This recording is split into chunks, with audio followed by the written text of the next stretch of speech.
ഈശോമിശിഹായ്ക്ക് സ്തുതിയായിരിക്കട്ടെ. ആത്മീയ ഭോജ്യത്തിൽ നാം ഇന്ന് വിചിന്തനം ചെയ്യുന്നത് വളരെ ഇൻട്രസ്റ്റിംഗ് ആയിട്ടുള്ള ഒരു ടോപ്പിക്കാണ്. മിക്കവാറും പേർക്കൊക്കെ വലിയ താല്പര്യമുള്ള ഒരു കാര്യം, ഭാവിയും ഭൂതവും വർത്തമാനവും ഒക്കെ ഒന്ന് അറിഞ്ഞിരിക്കുക പലരുടെയും ആഗ്രഹമാണ്. നമുക്ക് ഒരുപക്ഷെ നമുക്കറിയാത്ത കാര്യങ്ങൾ, അതല്ലെങ്കിൽ ഇപ്പോൾ നമ്മൾ നമ്മുടെ ജീവിതത്തിൽ കണ്ടുകൊണ്ടിരിക്കുന്ന കാര്യങ്ങൾ, അങ്ങനെയുള്ള കാര്യങ്ങളൊക്കെ ഒന്ന് ആരെങ്കിലും പ്രാർത്ഥിച്ചിട്ട് പറയുകയാണെങ്കിൽ അത് കേൾക്കാൻ ഭയങ്കരമായിട്ടുള്ള ഇൻട്രസ്റ്റ്.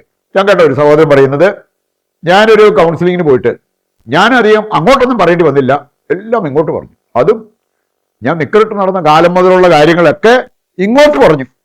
അത് കേട്ടിട്ട് നല്ല കുളിരായിരുന്നു.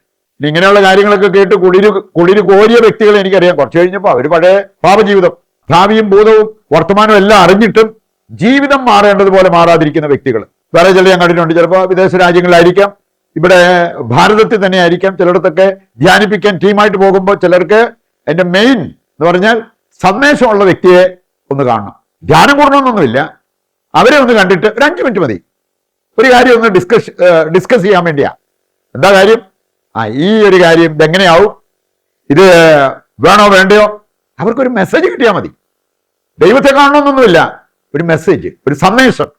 അങ്ങനെ എളുപ്പ വഴി തേടി പോകുന്ന വ്യക്തികളെ കാണാൻ പറ്റും. നമുക്ക് ശരിക്കും ഭാവിയും ഭൂതവും ഒക്കെ അറിയണമെങ്കിൽ അതിനുള്ള ഒരു എളുപ്പ വഴി എന്ന് പറഞ്ഞിരിക്കുന്ന 2 വചനങ്ങൾ നമ്മളൊന്ന് മനസ്സിലാക്കിയിരിക്കുന്നത് നല്ലതാണ്. ഒന്നാമത്തെ വചനം പ്രഭാഷകൻ 42:19. രണ്ടാമത്തെ വചനം സുഭാഷിതങ്ങൾ 5:21. ഈ 2 വചനങ്ങളും നമുക്ക് ഈ ഭാവി ഭൂതം ഒക്കെ അറിയാൻ നമ്മെ സഹായിക്കുന്ന, അല്ലെങ്കിൽ അതിന് പര്യാപ്തമായിട്ടുള്ളൊരു കാര്യം എന്താണെന്ന് വചനം കൃത്യമായിട്ട് പഠിപ്പിക്കുന്നുണ്ട്. ആദ്യത്തെ വചനം എടുക്കാം. പ്രഭാഷകൻ 42:19. ഭൂതവും ഭാവിയും അവിടുന്ന് പ്രഖ്യാപിക്കുന്നു. ദൈവം ഭൂതവും ഭാവിയും ദൈവം പ്രഖ്യാപിക്കുന്നു. നിഗൂഢ രഹസ്യങ്ങൾ അവിടുന്ന് വെളിപ്പെടുത്തുന്നു. എന്തെങ്കിലും വെളിപ്പെടുത്തൽ കിട്ടണമെങ്കിൽ, റെവലേഷൻസ് കിട്ടണമെങ്കിൽ നമ്മൾ എന്ത് ചെയ്യണം? ദൈവത്തിങ്കിലേക്ക് തിരിയണം. മനുഷ്യരെ തേടി അല്ലെങ്കിൽ മെസ്സേജ് തേടി പോകുന്നതിനേക്കാൾ ദൈവത്തിങ്കിലേക്ക് നമ്മൾ തിരിയണം. ദൈവം ഭൂതവും ഭാവിയും ഒക്കെ പ്രഖ്യാപിക്കുന്ന ഒരു ദൈവമാണെന്ന് വചനം പഠിപ്പിക്കുക. വീണ്ടും നമ്മൾ പ്രഭാഷകൻ 42:20 കൂടി എടുക്കുകയാണെങ്കിൽ അവിടെ പറഞ്ഞിട്ടുണ്ട്, ഒരു ചിന്തയും ദൈവത്തിന് അജ്ഞാതമല്ല, ഒരു വാക്കും ദൈവം കേൾക്കാതെ പോകില്ല. ദൈവം അനന്തജ്ഞാനിയാണ്. ആ ദൈവത്തിന് നമ്മുടെ ഭാവി ഭൂതം ഒക്കെ അറിയാനും പറയാനും സാധിക്കും എന്നുള്ളത് ഈ വചനം നമ്മെ ഓർമ്മിപ്പിക്കുന്നു. രണ്ടാമത്തെ വചനം ഞാൻ പറഞ്ഞ സുപ്രധാന വചനം സുഭാഷിതങ്ങൾ 5:21. അവിടെ നമ്മൾ വായിക്കുന്നത് എങ്ങനെയാണ്? മനുഷ്യന്റെ ചെയ്തികളെല്ലാം കർത്താവ് കാണുന്നു, അവിടുന്ന് അവന്റെ പാതകളെ ശോധന ചെയ്യുന്നു. മനുഷ്യന്റെ എല്ലാ ചെയ്തികളും കർത്താവ് കണ്ടുകൊണ്ടാണ് ഇരിക്കുന്നത്. അതുകൊണ്ട് നമ്മൾ എന്ത് ചെയ്യണം? കർത്താവിങ്കിലേക്കൊന്ന് തിരിഞ്ഞാൽ, ദൈവസന്നിധിയിൽ ഇരുന്ന് പ്രാർത്ഥിക്കാൻ തയ്യാറായാൽ ദൈവം പറഞ്ഞുതരും. നമ്മുടെ ഭാവിയും ബോധവും ഒക്കെ ദൈവം നമുക്ക് മനസ്സിലാക്കി തരും. അതാണ് ഈ വചനഭാഗങ്ങൾ നമ്മെ ഓർമ്മിപ്പിക്കുന്ന ഒരു കാര്യം. രണ്ടാമതായിട്ട് നമ്മൾ മനസ്സിലാക്കിയിരിക്കേണ്ടത്, നമ്മുടെ ദൈവത്തെക്കുറിച്ച് ചിന്തിക്കുമ്പോൾ ദൈവത്തിന് നമ്മുടെ ഭാവി അറിയാം, ഭൂതം അറിയാം, വർത്തമാനം അറിയാം. ഇപ്പം എന്നാണ് സംഭവിച്ചുകൊണ്ടിരിക്കുന്നത്, എന്താണ് ഇതിനു മുമ്പ് സംഭവിച്ചത്, ഇനി എന്താണ് സംഭവിക്കാൻ പോകുന്നത്, ഇതെല്ലാം അറിയുന്ന ഒരു ദൈവമാണ് നമ്മുടെ ദൈവം. ഏതാനും വചനഭാഗങ്ങളിലൂടെ കടന്നു പോകുമ്പോൾ അത് വ്യക്തമാകും. യോഹന്നാൻ 4:18 വായിക്കുമ്പോൾ അവിടെ നമ്മൾ കാണുന്നു, സമറിയാക്കാരി സ്ത്രീ, അവളുമായിട്ടുള്ളൊരു സന്ധി സംഭാഷണമാണ് 9 മുതലുള്ള വചനങ്ങളിൽ നമ്മൾ കാണുക. യോഹന്നാൻ 4:9 മുതൽ. ഇവിടെ കർത്താവ് പറയുന്ന ഒരു കാര്യം, നീ പറഞ്ഞത് ശരിയാണ്, നിനക്ക് 5 ഭർത്താക്കന്മാർ ഉണ്ടായിരുന്നു. പഴയ കാര്യം, 5 ഭർത്താക്കന്മാർ ഉണ്ടായിരുന്നു. ഇപ്പോൾ നിന്റെ കൂടെയുള്ള നിന്റെ ഭർത്താവ് അല്ലതാനും. എനിക്ക് ഭൂതം പറഞ്ഞു, അതുപോലെ തന്നെ വർത്തമാനം അറിഞ്ഞു പറഞ്ഞ ഒരു ദൈവത്തെ അവിടെ നമുക്ക് കാണാൻ സാധിക്കും. 5 ഭർത്താക്കന്മാർ നിനക്കുണ്ടായിരുന്നു, ഇപ്പോൾ ഉള്ളത് നിന്റെ ഭർത്താവ് അല്ലതാനും. ആ കാര്യങ്ങളെല്ലാം വ്യക്തമായിട്ട് യേശു സമറിയാക്കാരി സ്ത്രീക്ക് വെളിപ്പെടുത്തുന്നത് നമുക്ക് കാണാൻ പറ്റും. അത് കേട്ട് കഴിഞ്ഞപ്പോഴാണ് അവൾ പറഞ്ഞത്, നീ ശരിക്കും പ്രവാചകൻ തന്നെയാണ്. അല്ലെങ്കിൽ ഇങ്ങനെയുള്ള കാര്യങ്ങളൊക്കെ എങ്ങനെ പറയാൻ പറ്റും? വീണ്ടും നമ്മൾ കാണുന്നുണ്ട് പ്രസന്റ്, ഇപ്പോഴത്തെ വർത്തമാനകാലം. ഇനി അതേക്കുറിച്ച് കർത്താവ് പറയുന്നത് നമുക്ക് കാണാൻ പറ്റും.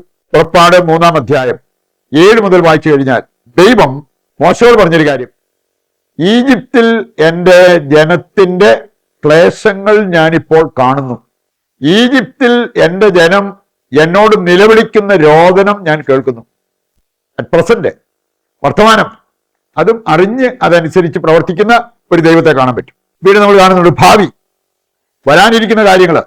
യേശു ഫോർ നോളജ്, ആ അറിവ് അതിന്റെ വരമുണ്ടായിരുന്ന വ്യക്തിയാണ്. അതുകൊണ്ട് മുൻകൂട്ടി കാര്യങ്ങളൊക്കെ പറയാൻ പറ്റുമായിരുന്നു. നമ്മൾ കാണുന്നുണ്ട് ലൂക്ക 21:5 മുതൽ വായിക്കുമ്പോൾ കർത്താവ് പറഞ്ഞൊരു കാര്യം, നിങ്ങൾ ഈ കാണുന്ന ഈ ആലയം കല്ലിന്മേൽ കല്ല് ശേഷിക്കാത്ത വിധം നശിപ്പിക്കപ്പെടും, അത് നശിച്ച് ഇല്ലാതാകും എന്നുള്ളത് കർത്താവ് പ്രവചിച്ചു. സംഭവിച്ചതായിട്ട് ചരിത്രം നമ്മളെ പഠിപ്പിക്കുന്നുണ്ട്. മത്തായി 17:27 മുതൽ വായിച്ചാൽ പത്രോസിനോട് പറയുന്നുണ്ട്, നീ പോയി ചൂണ്ടയിട്, നിന്റെ ചൂണ്ടയിൽ ഒരു മീൻ കൊത്തും. ആദ്യം കൊത്തുന്ന മീനെ വലിച്ചു പൊക്കി കരക്കിട്ടിട്ട് അതിന്റെ വാ തുറക്കുമ്പോൾ അതിനകത്തൊരു നാണയം ഉണ്ടാവും. ഇതൊക്കെ എന്തെല്ലാം സൂക്ഷ്മമായിട്ട് അറിയുന്ന ഒരു ദൈവമാണ് നമ്മുടെ ദൈവം. അതുകൊണ്ട് എനിക്ക് നിനക്കുമായിട്ട് ടാക്സ് കൊടുത്തോളാൻ പറയുന്ന ഒരു വചനഭാഗമാണ് മത്തായി 17:27 മുതൽ. പിന്നെ നമ്മൾ കാണുന്നുണ്ട് മത്തായി 21:1 മുതൽ വായിക്കുമ്പോൾ കർത്താവ് പറയുന്നുണ്ടാവും ഓശാനിക്കുള്ള കാര്യം. നിങ്ങൾ ഗ്രാമത്തിലേക്ക് ചെല്ലുക, ഒരു കഴുതയും അതിന്റെ കുട്ടിയും അവിടെ കെട്ടിയിരിക്കുന്നത് കാണാൻ പറ്റും. നീ അത് അഴിക്കുമ്പോൾ അവർ ചോദിച്ചേക്കാം. ചോദിക്കുമ്പോൾ പറയുക, ഗുരുവിന് അതിനെ കൊണ്ട് ആവശ്യമുണ്ട്. അവർ ചെന്നപ്പോൾ ഈ പറഞ്ഞതുപോലെ എല്ലാം ഉണ്ടായിരുന്നതായിട്ട് ബൈബിളിൽ നമുക്ക് വായിക്കാൻ പറ്റും. ഈ മത്തായിയുടെ സുവിശേഷം 21-ാം അധ്യായം അതിന്റെ ആദ്യവചനങ്ങൾ വായിച്ചാണ്. വീണ്ടും നമ്മൾ കാണുന്നുണ്ട്. മൂന്നാമതായിട്ട് നമ്മൾ മനസ്സിലാക്കിയിരിക്കേണ്ട ഒരു കാര്യം, കൃപ ലഭിച്ചവർക്കും ഇതുപോലെ ഭാവി, ഭൂതം, വർത്തമാനം ഒക്കെ പറയാൻ പറ്റും. എനിക്കറിയാവുന്ന ചില ഗിഫ്റ്റഡ് കൗൺസിലേഴ്സ്, വെരി ഗിഫ്റ്റഡ്. ഇനി അവർ പറയുന്നത് കൃത്യമായ കാര്യങ്ങളാണ്, ഒരു തെറ്റും അവർക്ക് സംഭവിക്കുന്നില്ല. കാരണം അത് കർത്താവ് വെളിപ്പെടുത്തി കൊടുത്ത കാര്യമാണ്. അങ്ങനെ കൃപ ലഭിച്ചവർക്ക് ഭാവി, ഭൂതം, വർത്തമാനം ഒക്കെ പറയാൻ സാധിക്കുന്നത് ഇന്നും നമ്മുടെ സമൂഹത്തിൽ നമ്മൾ കണ്ടുകൊണ്ടിരിക്കുന്ന ഒരു കാര്യമാണ്. ദാനിയേൽ 1:17 വായിച്ചാൽ കുറെ ത്യാഗമെടുത്ത് പ്രാർത്ഥിച്ച 4 ചെറുപ്പക്കാർ, വേണമെങ്കിൽ അവർക്ക് നല്ല ഫുഡൊക്കെ അടിച്ച് ഡ്രിങ്ക്സ് ഒക്കെ എടുത്ത് വേണമെങ്കിൽ ആർഭാടത്തിൽ ജീവിക്കായിരുന്നു. അത് ഉപേക്ഷിച്ചപ്പോൾ ദാനിയേല് 10-ാം അധ്യായം വായിക്കുമ്പോൾ രുചികരമായ ഭക്ഷണമോ സുഗന്ധ തൈലാഭിഷേകമോ ഒന്നും ഇല്ലാതെ 3 ആഴ്ച അവന് ത്യാഗോജ്വലമായിട്ട് ജീവിച്ചു, പ്രാർത്ഥിച്ചു. അതിന്റെ ഫലമായിട്ട് എന്താ കിട്ടിയത്? ദൈവദൂതൻ അവന്റെ പക്കലേക്ക് വരുന്നത് കാണാൻ പറ്റും.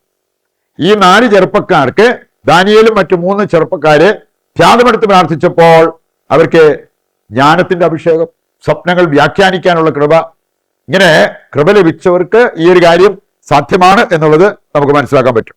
അവസാനമായിട്ട് നമ്മൾ ചിന്തിക്കേണ്ട ഒരു കാര്യം, നമ്മളിങ്ങനെ വല്ലവരും പറയണത് കേട്ട് ജീവിതത്തിൽ മുമ്പോട്ട് പോയാൽ മതിയോ? അത് എളുപ്പ വഴിയാ.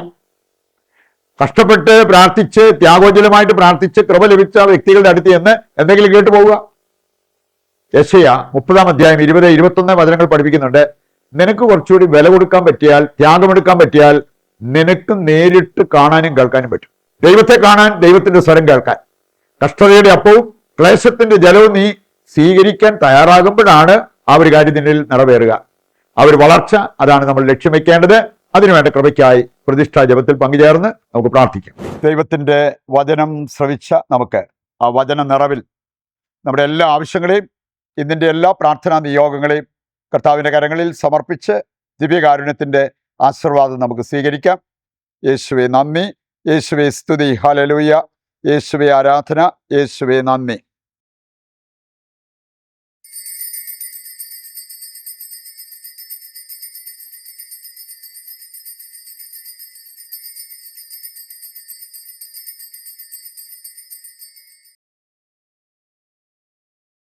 പരിശുദ്ധ പരമ ദിവ്യകാരുണ്യത്തിന് എന്നേരവും ആരാധനയും സ്തുതിയും പുകഴ്ചയും ഉണ്ടായിരിക്കട്ടെ. നാളെ മറ്റൊരു എപ്പിസോഡുമായി വീണ്ടും നമുക്ക് ഒന്നിക്കാം.